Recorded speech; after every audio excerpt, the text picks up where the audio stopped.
Alba Story prezanton.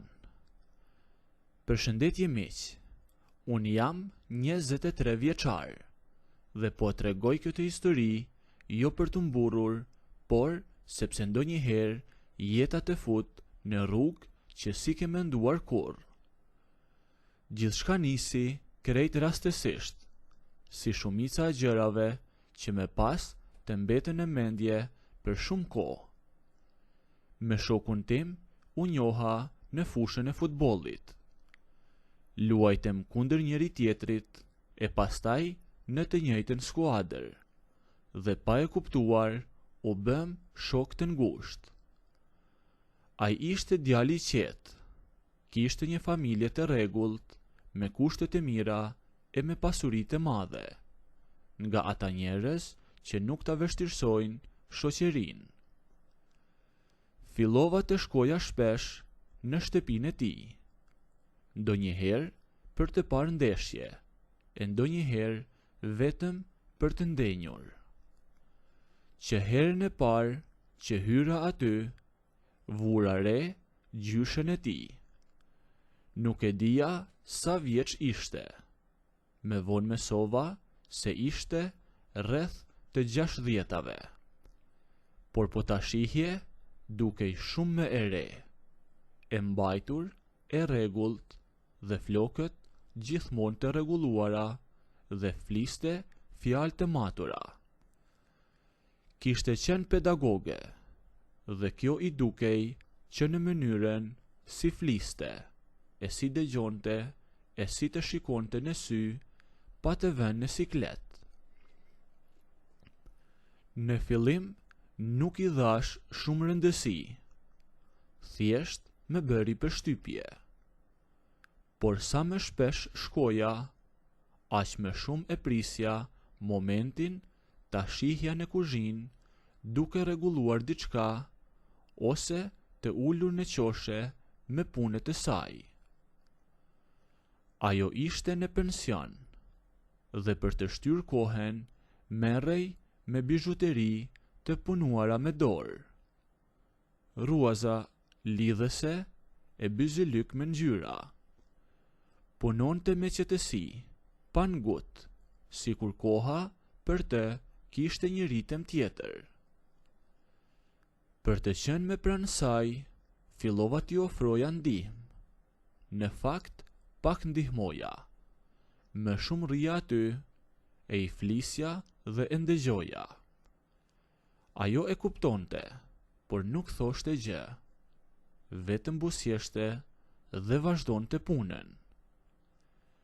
Problemi ishte qeni i saj. Një qen i vogël, por me karakter. Nuk më donte fare.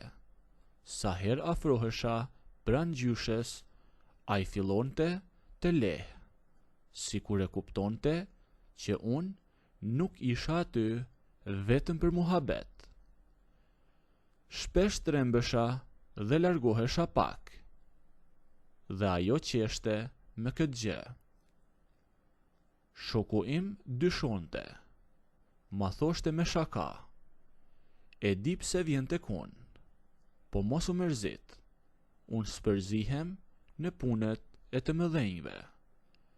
E thoshte duke qeshur, por unë e kuptoja që diçka kishte vënë re. Megjithatë, nuk e merrte seriozisht. Në shtëpinë e tyre nuk kishte asnjë shans për afrimitet. Gjithmonë dikush hynte, qeni lehte, shoku vinte papritur. Gjithçka mbetej në fjalë dhe në shikime. Një ditë gjyshja tha se do të shkonte në treg për të bler materiale për bizhuteri. Unë isha aty dhe i thash, hajde, të çoj unë me makinë. Ajo hezitoi pak, pastaj pranoi. Unë nisëm, rrugës bisedonim për gjërat e zakonshme, për kohën e për njerëzit, e për sa shpejt kalon koha. Në vend që të shkoja drejt tregut, e ndala makinen pran një pylli të vogël dhe i thash se makina po bënte një zhurmë të çuditshme. Zbrita sikur po e shikoja.